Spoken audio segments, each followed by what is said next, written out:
Bonjour à tous, donc dans cette nouvelle vidéo, nous allons voir la partie 2 pour les mouvements browniens. Donc mouvement brownien, processus de Wiener, mouvement brownien avec tendance et mouvement brownien géométrique.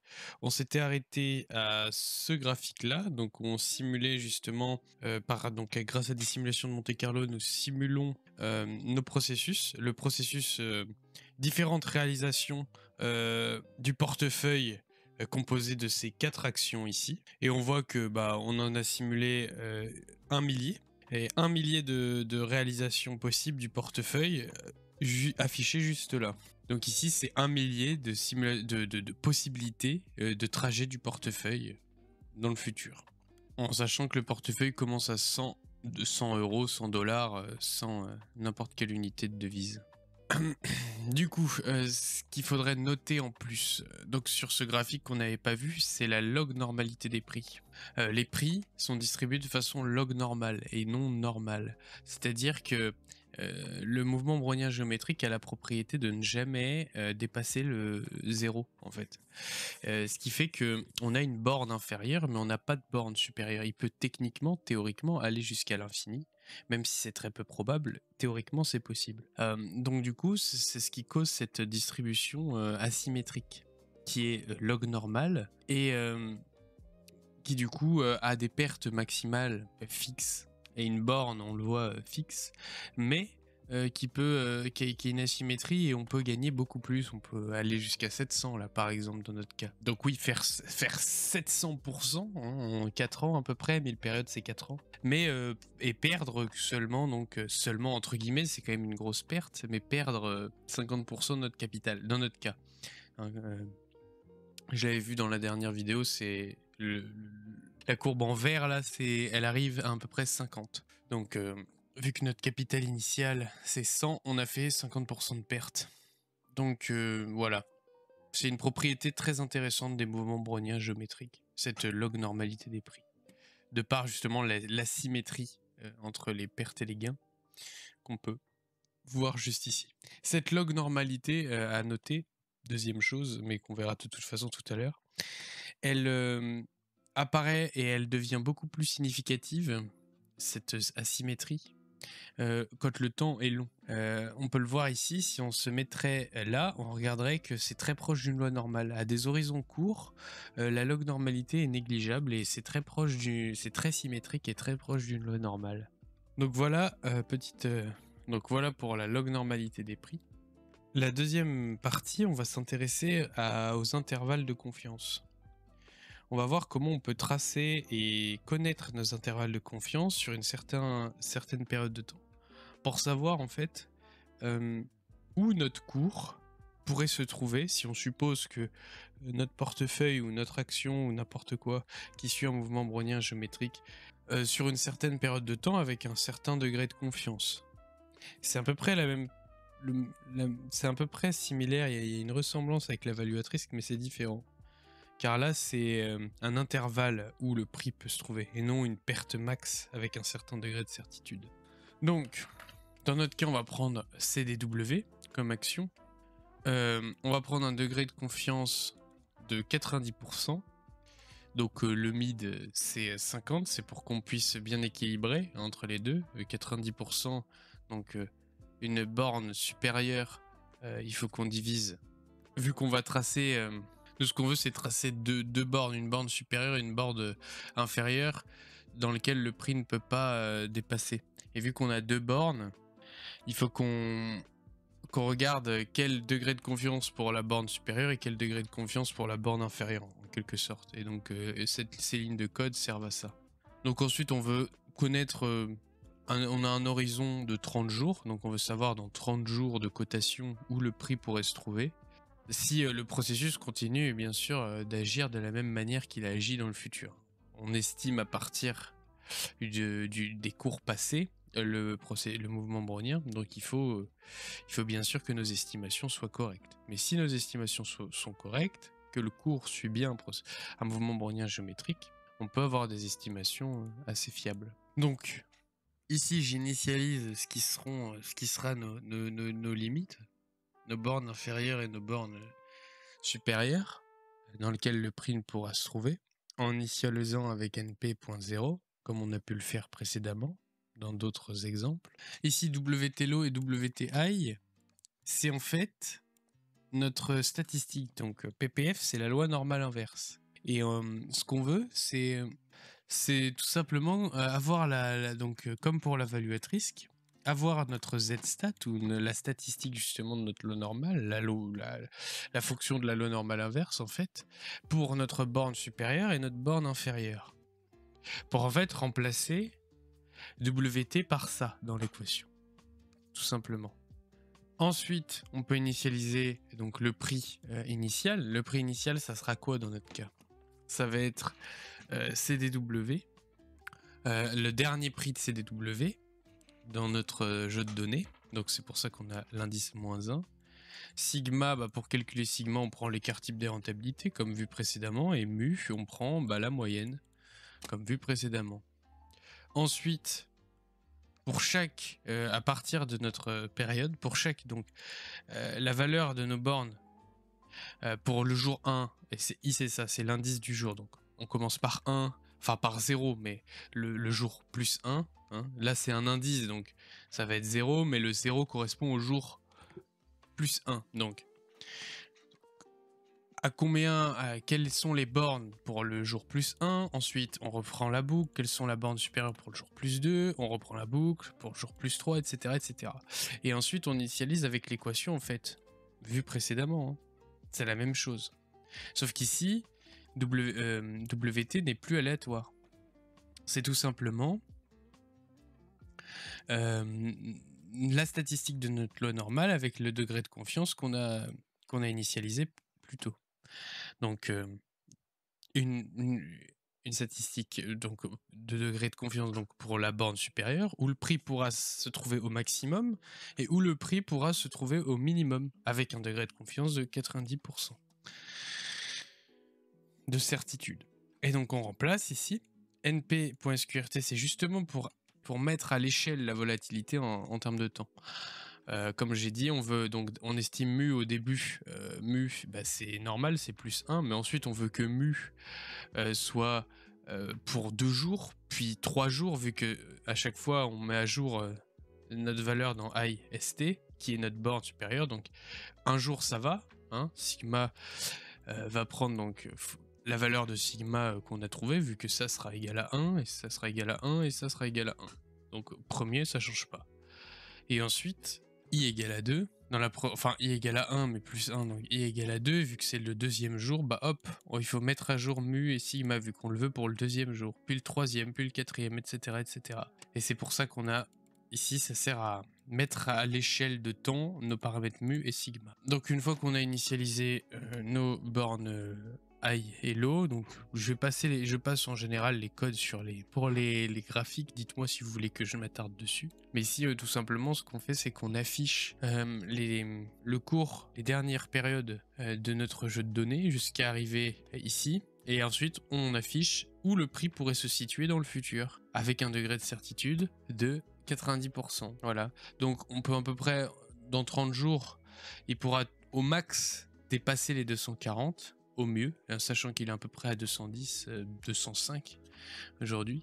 Et au pire, il pourra aller à 180. Voilà. Dans le pire des cas, il pourra aller à 180. Sachant, comme j'ai dit, faut garder à l'idée que nos modèles, il y a je sais plus quelle citation qui est intéressante, c'est tous les modèles sont utiles. Non, tous les modèles sont faux, mais certains modèles sont utiles. Voilà. Et je sais plus de qui est cette citation. Donc la citation vient généralement, donc la citation, elle est généralement attribuée à George Edward Pellman Box. C'est une citation qui veut juste nous rappeler en fait qu'on travaille avec des modèles qui sont utiles, des fois qui se rapprochent de la réalité, mais ils ne décrivent pas exactement la réalité. Ce sont juste des sortes de croquis, des représentations qui sont bien utiles pour faire des prédictions. Mais il faut garder à l'esprit qu'ici, les prix ne suivent pas complètement des mouvements browniens géométriques. Des fois très proches, des fois un peu moins. Il faut juste s'en rappeler, mais bon, si le cours suit bien et parfaitement, ce qui n'est pas le cas, je le rappelle, mais si les prix suivent parfaitement un mouvement brownien géométrique, eh bien on peut dire qu'à 90% de certitude, le prix ne dépassera pas ces bornes-là, à 90% de certitude, comme je le dis. Voilà, donc c'est très utile pour faire des prédictions dans le futur. Voilà comment on peut faire par exemple. On peut utiliser d'autres choses que les... Pour faire des prédictions, on n'est pas obligé de mettre des bornes, des intervalles de confiance. Mais voilà pour les intervalles de confiance. Deuxième partie. Donc du coup, comment on utilise la simulation de Monte-Carlo? J'avais fait une vidéo sur l'évaluatrice. Mais comment on fait du coup pour utiliser les simulations de Monte-Carlo, là, comme on a pu le faire dans le passé, pour estimer une évaluatrice? Deux moyens. Le moyen le plus commun en fait, et justement j'ai mis les deux, mais le moyen le plus commun c'est qu'on va pas supposer que les prix, on va, comme je l'ai dit plus tôt, la log normalité elle apparaît seulement sur des horizons de temps très élevés. Or, nous, à court terme, on estime les évaluatrices souvent à court terme, donc de 1 à 10 jours, la plupart du temps. Et donc, du coup, on s'en fiche un peu. On peut négliger la propriété log normale de la distribution des prix. Et donc, faire une évaluatrice en juste gardant la normalité, la distribution normale. Et donc, en fait, ce qu'on fait, c'est qu'on va tout simplement calculer nos rentabilités, calculer nos rentabilités, puis l'écart type de nos rentabilités qu'on va qu'on va mettre à la période souhaitée. Pareil pour notre espérance, on va le mettre à la période souhaitée. Ensuite, on va juste, non pas générer un mouvement brownien, géométrique, etc., mais seulement générer une variable aléatoire qui représente nos rentabilités, en supposant donc la normalité, etc. À savoir qu'on utilise les rentabilités, pas les log rentabilités. Parce que les log rentabilités, elles, sont bien distribuées normalement. Donc, mais nous, on simule nos rentabilités. Et donc du coup, on génère donc des rentabilités aléatoires. On en génère là ici 100 000. Et ce qu'on fait, c'est que notre value at risk, ça sera donc un percentile en fait. Et on peut le calculer grâce à np.percentile. En fait, ça va calculer les... Ça va regarder dans notre fonction, dans nos données, la rentabilité qui va faire partie des ici 100 moins notre degré de confiance, en fait 100% en fait pour 100% moins notre degré de confiance. Donc imaginons que notre degré de confiance soit de 99%, bah ça va regarder les 1% les plus faibles en fait. Le 1% les plus faibles, ça va être notre value at risk. Si notre degré de confiance c'est 95%, ici ça va regarder les 5% du coup, la rentabilité 5% la plus faible, et ça va être notre value at risk. Parce qu'à 95% de chance, on ne dépassera pas, en fait notre perte ne sera pas supérieure à cette rentabilité-là. C'est ce que j'avais expliqué dans la vidéo des value at risk. Voilà comment on l'estime par simulation de Monte-Carlo. Deuxième moyen, c'est on veut vraiment... Et on tient à notre hypothèse que les prix suivent un mouvement brownien géométrique. Du coup, on va réarranger l'équation qu'on a plus haut. Parce qu'en fait, si on divise de chaque côté par S0, S0 s'annule, ça fait ST sur S0. Ensuite, on met moins 1 de chaque côté. Et hop, on a ST sur S0 moins 1, ce qui nous donne la formule de nos rentabilités arithmétiques. Et donc, on sait que nos rentabilités arithmétiques, entre deux périodes, donc 0 et t, ou S et t, généralisé, sera égal à exponentielle de mu moins 1 demi sigma carré t plus sigma wt moins 1. Je ne sais pas si c'est clair, j'hésite à écrire en latex ce que je viens de dire. Dites-moi si c'est clair, sinon j'essaierai de vous expliquer dans les commentaires. Mais du coup on obtient, voilà, donc ça c'est nos rentabilités, et en fait ça sera égal à cette équation que je viens de citer à l'oral.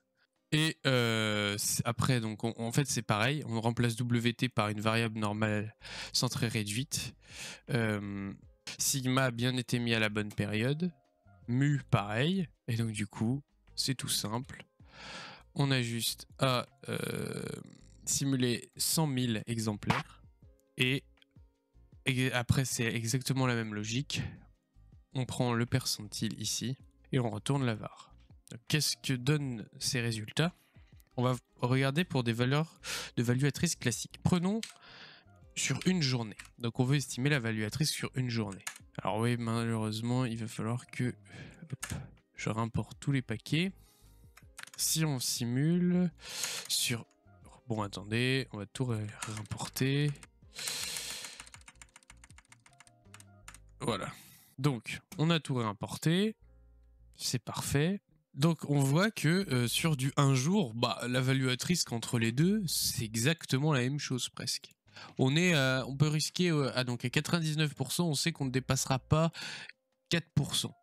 Voilà, les deux sont d'accord pour nous dire que à 99% de certitude, on ne dépassera pas 4% de perte. Maintenant, ce qui va être intéressant, c'est comme je l'ai dit, sur du court terme, la log normalité, elle peut être négligée. Par contre, si on se met sur du long terme, donc imaginons 30 jours déjà, à 99%.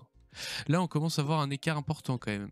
L'un nous dit 19,6% de perte maximale sur 30 jours, et l'autre nous dit 18. Voilà. Donc la value at risk, la première version, nous surestime par rapport à la deuxième. Prenons maintenant sur 1 an, et là la différence sera encore plus flagrante. L'une nous dit que notre perte max sera de 38,5%, alors que l'autre nous dit qu'elle sera de 34%. Voilà, donc sur des horizons de temps grands, il vaut mieux privilégier cette version, même si on n'estime en général pas des value at risk sur des horizons de temps aussi longs. Mais en fait, si on veut faire des prévisions où le cours pourra se trouver comme on l'a fait ici, on va utiliser le mouvement brownien géométrique. Sinon, on utilise tout simplement l'hypothèse de normalité des rentabilités et distribution normale des rentabilités arithmétiques. Attention, c'est les rentabilités logarithmiques ici. Ça, sont bien distribuées de façon normale. Les rentabilités arithmétiques, elles, non.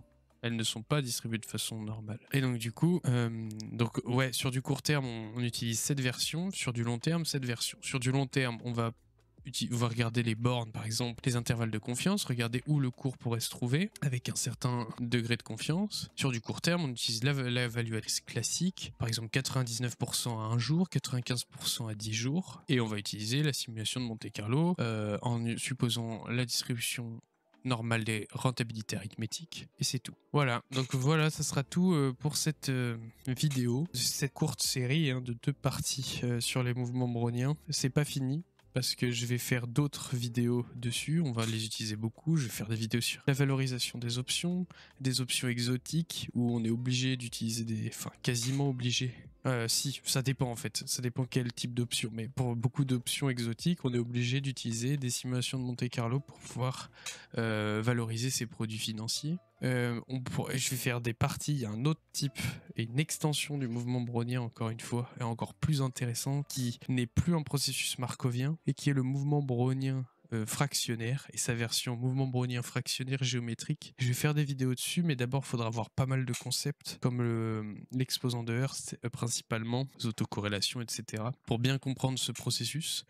Quand j'avais commencé à m'y intéresser, j'avais rien trouvé, enfin quasiment déjà rien du tout en français et quasiment rien en anglais. Donc, si c'est toujours le cas, ça sera potentiellement une première vidéo sur le sujet. C'est intéressant. En tout cas, qui montre en détail comment simuler et utiliser ce processus. Donc voilà pour la suite, petit teaser de la suite des vidéos. Donc voilà, j'espère que ça vous a plu. Si vous avez apprécié la vidéo, vous pouvez vous abonner, mettre un like, commenter pour me donner des idées de vidéos à faire dans le futur. Si vous souhaitez me contacter, j'ai mis mes contacts dans la description. Sur ce, on se retrouve dans la prochaine vidéo.